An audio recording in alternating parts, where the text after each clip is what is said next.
चलो शुरू करें। मैं आशीष राजपुरोहित। वर्तमान में मैं राजकीय उच्च माध्यमिक विद्यालय फतेहगढ़ में लेब असिस्टेंट की पोस्ट पे कार्यरत हूँ। हमने कल के दिन क्लास 9th के लिए एक टॉपिक नया सा शुरू किया था जिसका नाम था गुरुत्वाकर्षण या ग्रेविटेशन। आज इसका हम भाग नंबर दूसरा डिस्कस करेंगे। यदि मैं पर्टिकुलर कल वाले भाग को रिवाइज करूं तो हमने कल वाले भाग में मोस्टली ये जानने की कोशिश की कि गुरुत्वाकर्षण होता क्या है। इसके संदर्भ में मैंने आपको न्यूटन साहब की छोटी सी एक कहानी सुनाई थी। फिर हमने न्यूटन साहब का जो गुरुत्वाकर्षण का सार्वत्रिक नियम होता है वो हमने पढ़ा। कोई पिंड या कोई दो द्रव्यमान है जिनके मध्य की आर दूरी है तो उन दोनों के मध्य लगने वाले गुरुत्वाकर्षण बल का मान ये होता है, यानी F बराबर G M M upon are square, जिसमें से कैपिटल जी को हम बोलते हैं सार्वत्रिक गुरुत्वीय नियतांक जिसका मान होता है 6.67 इंटू 10⁻11 और कुछ उसकी यूनिट होती है, यानी newton into metre square upon KG square. यहां तक पढ़ लिया था और लास्ट में मैंने आपको एक क्वेश्चन करवाया था, एक प्रश्न करवाया था। आज हम एक दो और प्रश्न करते हैं, फिर बाद में मैं इस टॉपिक को थोड़ा सा आगे लेकर चलूंगा। चलो एक और प्रश्न करते हैं। लिखो आप प्रश्न सेकंड, कल ये कर दिया था, एक और समझते हैं। लिखो आप दो द्रव्यमान जिनके मान क्रमशः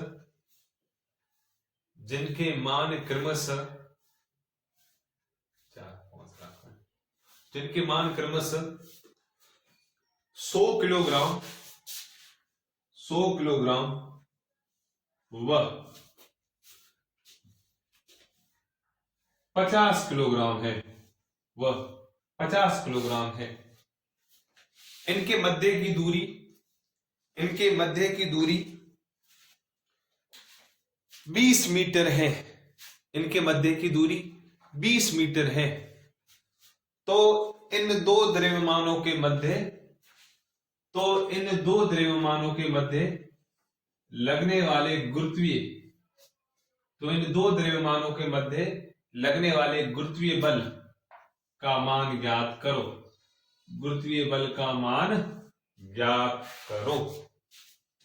एफ आपको ज्ञात करना है।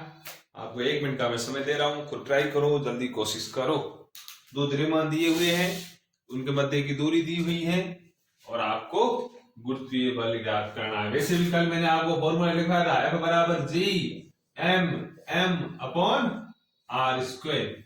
ये वैल्यू पुट करो और आंसर निकालो, F का मान आ जाएगा। चलो ट्राई करो, आप कोशिश करो, आंसर क्या आ रहा है। होगी ट्राई? क्या आंसर आ रहा है? चलो आधा बोर्ड के ऊपर मैं समझा देता हूं, जिसने किया ट्राई वो बेटर है।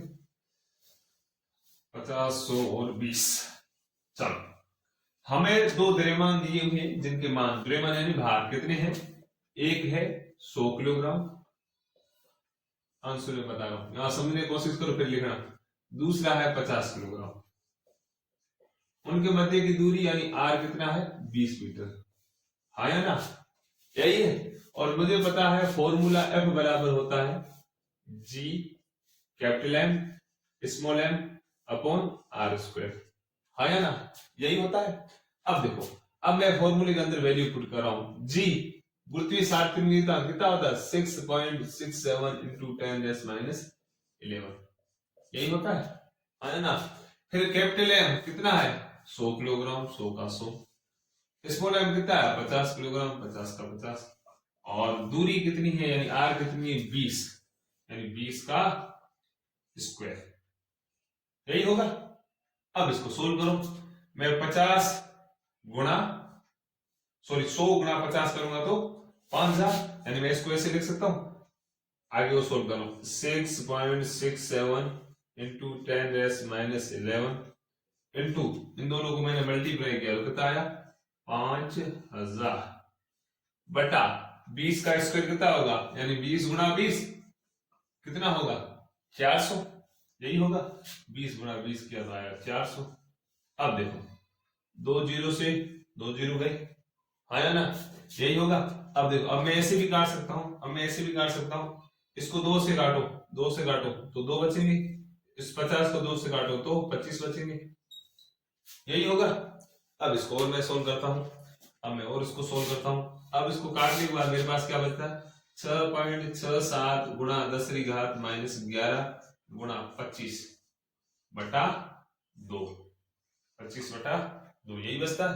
अब मैं 25 को 6.67 को गुणा कर देता हूं, यानी मैं 25 गुणा 6.67 यहां से मैं लिख लू 6.67 गुणा 25, इसको मैं करता हूं आंसर क्या आता है, चलो अपने करते हैं, ठीक है। अरे गुणा तो आवे 5 रू घड़ियों हाथ बार हाथों 35 हासिल आगे 3 6 बार 30 और 3 33 हासिल आगे 3 6 बार 30 और 3 33 यही होगा। तो 2 से करते हाथ 2 14 हासिल 1 6 12 में 13 हासिल 1 6 12 में 13 5 का 5 4 3 7 3 3 6 3 3 6 और 1 कितनी संख्या छोड़ के पॉइंट है 2 है 1 2 1 2 यहाँ करूंगा, यानी इन दोनों को मैं मल्टीप्लाई कर रहा हूं तब मेरे पास आ रहा है 166.75, इन दोनों को गुणा किया, गुणा 10 की घात माइनस 11 और बटा 2 यानी यहां तक आंसर आ गया ये। और मैं इसको और सोल्व करूं, नीचे दिख रहा है यहाँ पर, इसको मैं ऊपर लिख रहा हूं यहाँ पे, ये तो लिखा हुआ है इसको, मतलब अब मैं इसको भाग दे रहा हूं। अब देखो मेरे पास क्या बचा 166.7 गुणा 10 की घात माइनस 11 बटा 2, यानी 166.7 में मैं 2 का भाग दूंगा, यही होगा। यानी 166 का आधा करना है, 166 का आधा कितना होगा, लगभग 83 के आसपास, यही होगा। इसका मतलब इसका मेन उत्तर आएगा, मुख्य उत्तर आएगा 83.35 गुणा 10 की घात माइनस 11 न्यूटन। न्यूटन क्या है, न्यूटन सर्वबल का मात्रक है, यानी इसका मुख्य आंसर क्या आ गया, नीचे नहीं दिख रहा है, चलो मैं ऊपर लिख रहा हूं, ठीक है, यहाँ पे नहीं दिख रहा है। मैंने इसको सोल्व किया, इनको सोल्व किया, तब इसका आंसर क्या आया, 83.35 गुणा 10 की घात माइनस 11 न्यूटन, ये आया उत्तर। अब दिख रहा है आया ना, हाँ अब दिख रहा है 83.35 गुणा 10 की घात माइनस 11 न्यूटन। समझ में आयो, मैं क्या थोड़ा लंबा चौड़ा बड़ा लिख रहा हूं तभी बोर्ड के ऊपर इक्वल नहीं आ रहा। चलो एक और क्वेश्चन लिखो, अब हम थोड़ा उल्टा करते हैं। उल्टा कैसे, चलो अब ट्राई करते हैं। चलो लिखो आप क्वेश्चन, तीसरा क्वेश्चन लिखो। दो द्रव्यमान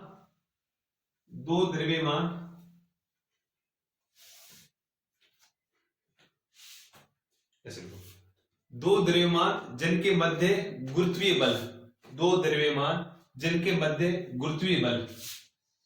मध्य गुरुत्वीय बल का मान 6.67 न्यूटन है, 6.67 न्यूटन है।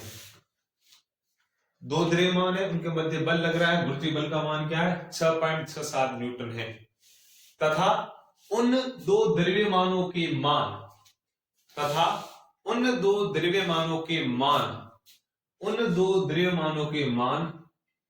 10 न्यूटन और उन दो द्रव्यमानों के मान 10 किलोग्राम और 50 किलोग्राम है, 10 किलोग्राम और 50 किलोग्राम है। तो उन दो द्रव्यमानों के मध्य की दूरी ज्ञात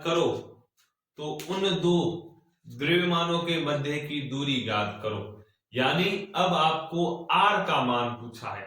इससे पहले हमने जो दो क्वेश्चन किए उसमें वो आपको F पूछ रहा था, लेकिन इसने इस बार उल्टा कर दिया, F दिया है 6.67 न्यूटन बाहर दिया हुआ बड़ा, आपको क्या ज्ञात करना है R, क्या ज्ञात करना है R। चलो ट्राई करो, R कितना आ रहा है, यानी उन दोनों के मध्य की दूरी कितनी आ रही है, कोशिश करो क्या आंसर आ रहा है, समझ में आ रहा है। मतलब ऐसे न्यूमेरिकल क्वेश्चन पूछे जाते हैं, थोड़ा बहुत ध्यान रखना आपको। चलो बोर्ड के ऊपर आ जाओ, मैं समझा रहा हूं, बोर्ड के ऊपर आओ आप, देखो हमें पता है सब, देखो क्वेश्चन में दिया हुआ क्या, मैं आंसर लिख रहा हूं, क्वेश्चन में F दिया हुआ है, यानी बल का मान दिया हुआ, कितना दिया है 6.67 न्यूटन, है ना। फिर क्या दिया इधर, द्रव्यमान दिया है कैपिटल एम और स्मॉल एम, कितना दिया, एक दिया 50 किलोग्राम, एक दिया है 10 किलोग्राम, यही था, ये दिया हुआ। अब हमें क्या ज्ञात करना है, उन दो द्रव्यमानों के मध्य की दूरी यानी आर ज्ञात करना है। सबसे पहले ऐसे लिखा करो जो क्वेश्चन दिया वो, फिर फॉर्मूला लिखो। फॉर्मूला हमें पता है F बराबर G capital M small m upon are square, यही है। हमें पूछा क्या है, आर पूछा है, आर तो ज्ञात करना है, चलो करते हैं। अब देखो F का मान कितना है सर, F दिया हुआ है, मैं लिखू इसके अंदर, ऐसे लिखता हूं, F कितना दिया हुआ है सर 6.67 बराबर G का मान कितना होता है सर 6.67 गुणा 10 की घात माइनस 11, हाँ है ना, यही होता है, गुणा द्रव्यमान कैपिटल M कितना दिया हुआ 50, स्मॉल m कितना है सर 10, और बटा आर स्क्वायर हमें ज्ञात करना, आर स्क्वायर में भी क्या आर ज्ञात करना। अब देखो, अब मैं वज्र गुणा करता हूं, बटा 1, इसको यहां ले जाऊं, इसको यहां ले जाऊं, कर सकता हूं, है ना, कर सकता हूं। चलो इसको यदि मैं यहां ले जाता हूं तो ऐसे हो सकता है 6.67 गुणा आर स्क्वायर बराबर, एक को मैंने मल्टीप्लाई किया, एक गुणा 6.67 गुणा 10 की घात माइनस 11 गुणा 50 गुणा 10, ये लिखूंगा। अब मैं क्या कर रहा हूं, मुझे आर चाहिए तो मैं यहां पे लिखता हूं आर स्क्वायर बराबर एक गुणा 6.67 गुणा 10 की घात माइनस 11 गुणा 50 गुणा 10 करूंगा तो 500, है ना, तो बटा आ जाएगा, ये इसके मल्टीप्लाई थे, इधर आएगा डिवाइड में होगा 6.67, है ना, यही होगा। अब देखो 6.67 से 6.67 गया गया या ना, पीछे क्या बचा, पीछे बचा सर एक का एक 10 की घात माइनस 11 और 500, यानी पीछे बचा सर 500 गुणा 10 की घात माइनस 11, यही बचा, यानी आर स्क्वायर का मान आया, आर स्क्वायर का मान आया 500 गुणा 10 की घात माइनस 11, या मैं इसको ऐसे लिख सकता हूं 5 गुणा 10 की घात माइनस 11 गुणा 10 की घात 2, लिख सकता हूं नहीं लिख सकता। अब आप सोच रहे सर ये 10 की घात 2 कौन से आ गया, मैंने 500 को 5 लिखा और 2 पीछे 100 था उसको 10 की घात 2 लिख लिया, 10 की घात 2 का मतलब 100 ही हुआ, हाँ ना, मैंने लिख लिया।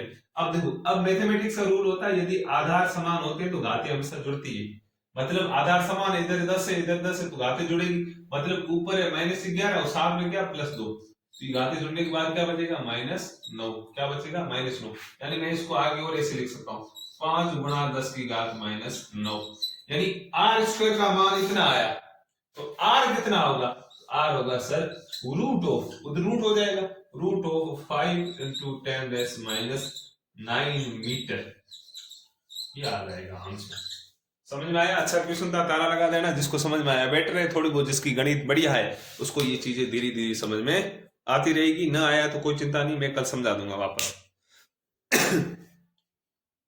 लिख लो आप, लिख लो आप। अब हम थोड़ा सा आगे बढ़ रहे हैं, मैं मिटा रहा हूं 2-3 क्वेश्चन किए फॉर्मूले बेस्ड, एक अक्सर एक क्वेश्चन पूछा जाता है इसमें, अक्सर एक क्वेश्चन पूछा जाता है। चलो अब अपन आगे बढ़ते हैं, थोड़ा बहुत और लिखते हैं, यहां तक आपने क्वेश्चन किया, अब कुछ मैं पॉइंट्स लिखवा रहा हूं, आप 2 लाइनें छोड़ के डैश करके ऐसे लिखो, पॉइंट डैश करके पॉइंट लिखो, डैश करके पॉइंट लिखो। हेनरी कैवेंडिश, मैं लिख रहा हूं बोर्ड के ऊपर, एक वैज्ञानिक थे जिनका नाम था हेनरी कैवेंडिश,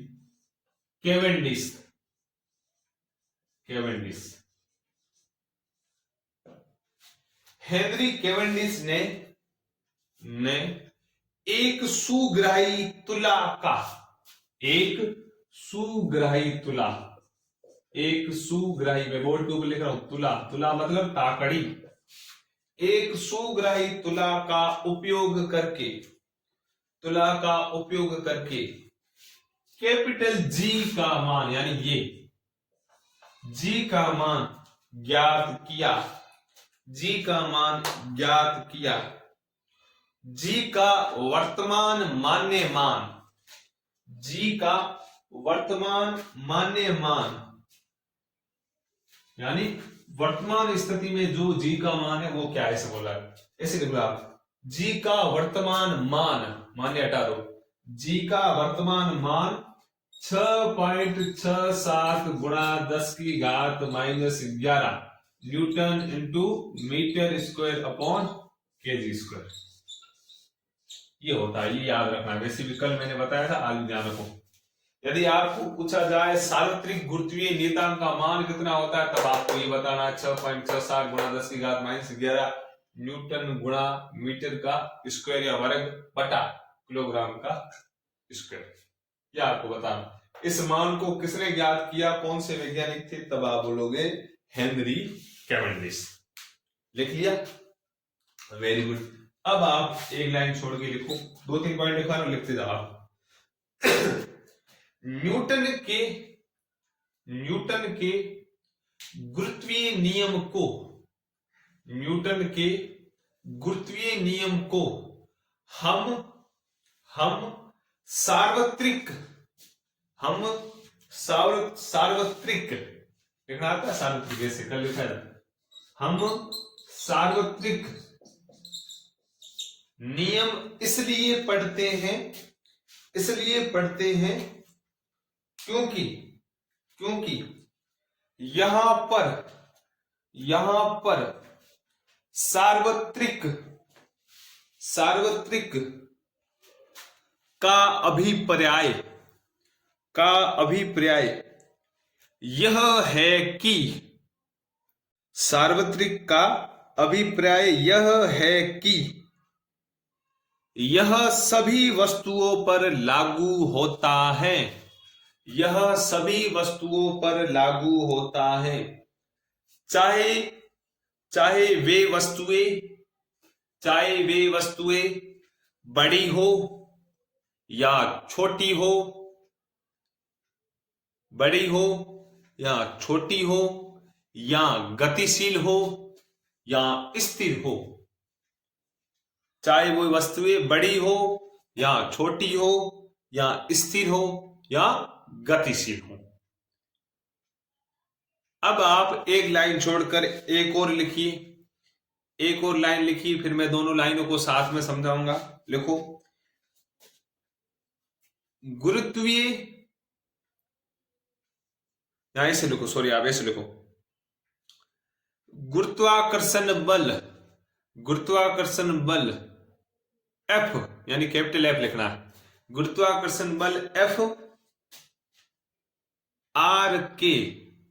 R यानी स्मॉल r लिखना है, ठीक है। R के वर्ग के व्युत्क्रमानुपाती है, वर्ग के व्युत्क्रमानुपाती है। इस कथन का अर्थ यह है कि यदि R का मान 6 गुना कर दिया जाए, तो F का मान 36 गुना घटेगा, F का मान 36 गुना घटेगा, F का मान 36 गुना घटेगा। चलो बोर्ड के ऊपर आओ, जो मैंने 2 पॉइंट लिखवाए उन 2 पॉइंटों के ऊपर तारे लगवा दो। अब मैं वो 2 पॉइंट समझा रहा हूं, तारे लगा दो उन 2 पॉइंट के ऊपर। अब चलो आओ, मैंने आपको पहला पॉइंट लिखवाया कि हम गुरुत्वीय बल को, जो न्यूटन साहब ने दिया, उसको मैं सार्वत्रिक बोल रहा हूं। सार्वत्रिक का मतलब पता है आपको? सार्वत्रिक को इंग्लिश में बोला जाता है यूनिवर्सल। क्या बोला जाता है? यूनिवर्सल। चलो सही लिख लेता हूं मैं, यूनिवर्सल का मतलब होता है जो हर किसी के ऊपर लागू हो, जो हर किसी के ऊपर लागू हो। यानी न्यूटन साहब ने अपना जो नियम दिया ये हर वस्तु पर लागू है। यानी छोटी वस्तु हो या बड़ी वस्तु हो, या कोई वस्तु भाग रही है या कोई वस्तु स्थिर है, सब वस्तुओं के ऊपर ये लागू होता है। पहला पॉइंट ये था। दूसरा पॉइंट मैंने बोला हम इस नियम को वर्ग व्युत्क्रमानुपाती के अनुसार भी समझ सकते हैं। वो क्या? अब सेकंड लाइन में क्या बोल रही है, हमें पता है कि कल मैंने आपको फॉर्मूला लिखा है, तब क्या बोला है कि जो गुरुत्वीय बल होता है वो द्रव्यमान के गुणनफल के समानुपाती होता है, हाँ या ना, तथा उन दो द्रव्यमानों की दूरी के वर्ग के व्युत्क्रमानुपाती होता है। यानी वर्ग के व्युत्क्रमण, दूरी का वर्ग यानी स्क्वायर के व्युत्क्रमानुपाती। और व्युत्क्रमानुपाती का मतलब ये है कि एक चीज बढ़ेगी तो दूसरी घटेगी। समानुपाती का मतलब है कि एक चीज बढ़ेगी तो दूसरी वाली भी बढ़ेगी। फिर मैंने आपको लिखवाया यदि मैं दूरी को 6 गुना करता हूं तो बल 36 गुना कम हो जाता है। वो सर कैसे? हमने कल पढ़ा, यहाँ पे बोर्ड के ऊपर हमने पढ़ा कि बल दूरी के वर्ग के व्युत्क्रमानुपाती होता है। मैंने यहाँ पे आर लिखी, यही था। यानी मैं अब ऐसे कह रहा हूं, अब मैं इसको बराबर में लिख रहा हूं, एफ बराबर समझने के लिए 1/1 आर स्क्वायर लिख लू। अब मैं क्या कह रहा हूं, यदि ये बढ़ रहा है तो ये घट रहा है, या ये बढ़ेगा तो ये घटेगा, व्युत्क्रमानुपाती उल्टे तो है। अब मैं कह रहा हूं, मैं पहले दूरी 1 थी, अब मैं 6 गुना कर रहा हूं। कितनी कर रहा हूं? 6 गुना। कितनी कर रहा हूं? 6 गुना। पहले बल 1 था, 1F था, यहां 1 न्यूटन था, अब कितना होगा? अब मैंने दूरी कर दिया 6 गुना, यानी 6 का स्क्वायर, आया ना। यहां मैं लिख सकता हूं 1/6 का स्क्वायर कितना हुआ? 6 गुना 6 यानी 36। इसका मतलब यदि मैं दूरी को 6 गुना बढ़ाता हूं तो बल का मान 36 गुना कम होगा, क्योंकि यहां पे आ रहा है F बराबर 1/36। ये व्युत्क्रमानुपाती है, उल्टा है, अप एंड डाउन, ये ऊपर है कि नीचे। यानी दूरी को मैं 6 गुना करूंगा तो बल का मान 36 गुना कम हो जाएगा। आया समझ में? यही था। चलो अब आप एक और रीडिंग डालो, अपन थोड़ा और आगे बढ़ते हैं। अब आप रीडिंग डालो, लिखो गुरुत्वाकर्षण के सार्वत्रिक नियम का, ऐसे लिखो, गुरुत्वाकर्षण के सार्वत्रिक नियम का महत्व और तारा लगा दो। 1 नंबर का प्रश्न पूछा जा सकता है कि गुरुत्वाकर्षण के सार्वत्रिक नियम का महत्व क्या है, हमारी जिंदगी में क्या काम आता है। लिखो गुरुत्वाकर्षण के सार्वत्रिक नियम का महत्व, जिसमें आप पहला लिखो महत्व, हमें पृथ्वी से बांधे रखने वाला बल है। पहला लिखो, हमें पृथ्वी से बांधे रखने वाला बल है। हमें पृथ्वी से बांधे रखने वाला बल है। दूसरा पॉइंट लिखो, यानी दूसरा महत्व लिखो, पृथ्वी के चारों ओर चंद्रमा की गति। पृथ्वी के चारों ओर चंद्रमा की गति। तीसरा पॉइंट लिखो, सूर्य के चारों ओर ग्रहों की गति। सूर्य के चारों ओर ग्रहों की गति। और चौथा पॉइंट लिखो, चंद्रमा तथा सूर्य के कारण ज्वार भाटा। चंद्रमा तथा सूर्य के कारण ज्वार भाटा। आपने 4 पॉइंट लिख लिए, मैं अब आपको 4 पॉइंट समझा रहा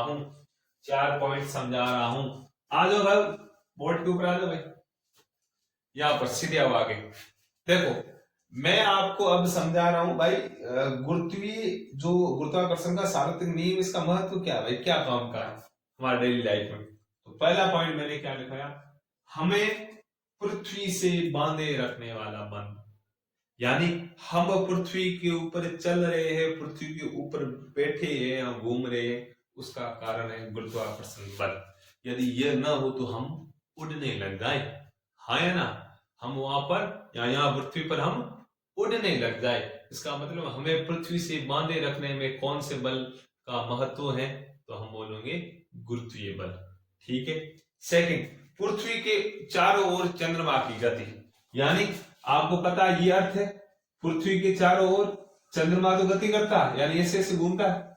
इसका मतलब पृथ्वी और चंद्रमा को बांधे रखने वाला बल कौन सा है? गुरुत्वीय बल। कौन सा है? गुरुत्वीय बल।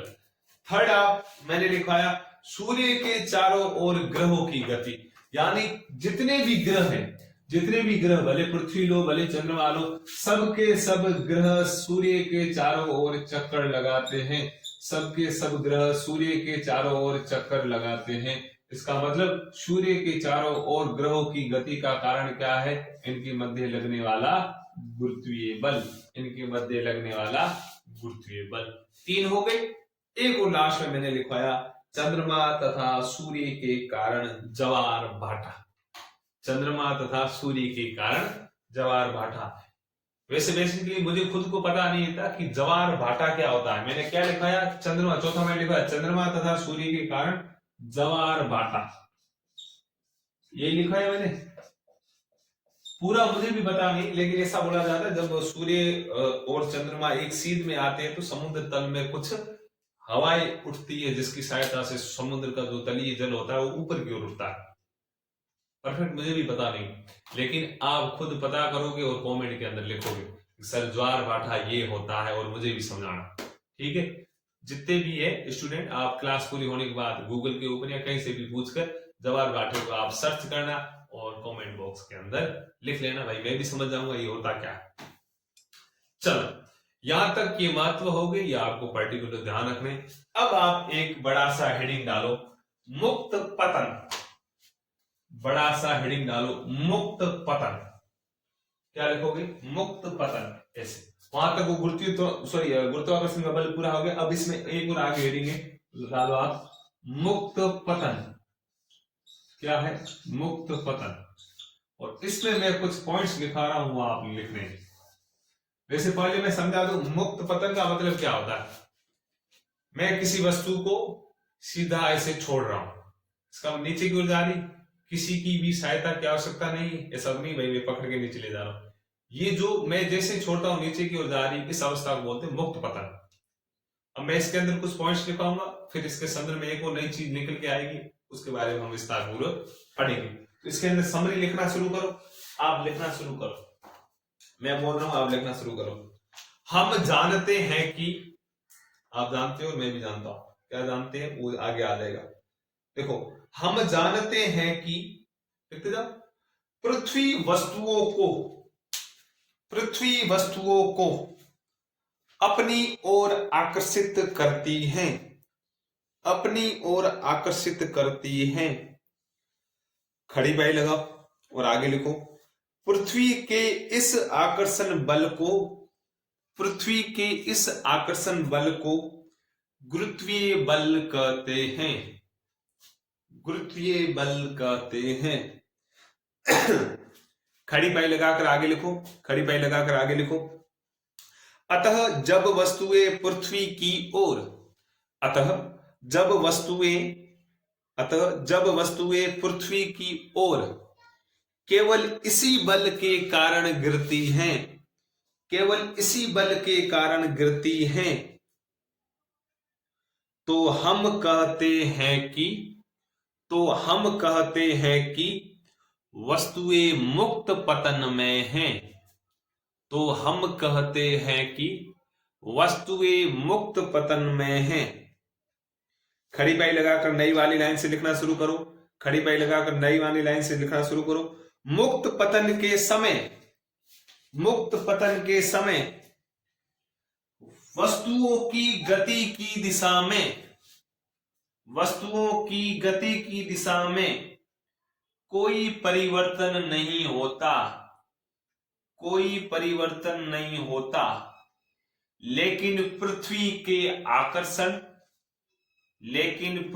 के आकर्षण